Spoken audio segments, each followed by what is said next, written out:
Well, welcome back to a beautiful day in Washington. Hopefully the rain doesn't turn my phone off. So I had to build this little filter setup, this filter flush setup. So I got two, these are TRL07 Eaton's 24, well, multi-volt coil anyway. So these are running a solenoid valve off the end of that filter to flush it. So what I have is, I have one of these, and basically as soon as the controller turns on, basically wants to turn power on, basically power up the contactor for the pump, it starts timing.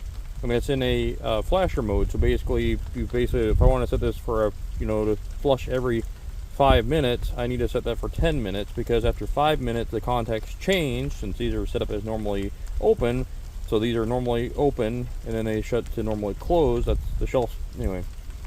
Then what happens is, the power for the solenoid valve and the second time delay relay is actually coming off the contactor transformer, because it's 24 volts. So we're not going to overload the irrigation controller, because it already has the zone valve solenoid, the contactor solenoid, and then we'd have the time delay relays plus the other solenoid. So I don't want to, we can't go over 1,000 milliamps or 1 amp of draw.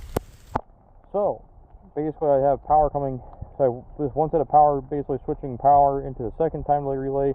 And then as soon as it turns on, I get 10 seconds of flush, and then it turns off, and then it waits, and then as soon as this thing will turn every, say 20 minutes, this thing will flip-flop, and then that will reset that, it will flush again. So let's see this thing in action. Alright, so this thing's running, obviously it's timing, we're coming up on our 2 minutes, approximately, so then we're going to see if this is going to go yellow, and then we're going to see green, we're going to see yellow, we're going to see blinking green, and we're going to hear the valve start flushing. So let's wait for it. There it goes. So you can see I've got water flushing, and then as soon as about 10 seconds, okay, so the solenoid valve should be shutting, which it did, and then this thing's gonna basically wait to flush until after another 2 minutes, and it's gonna recycle again. So I was saying so this thing basically is going to wait another 2.5 minutes,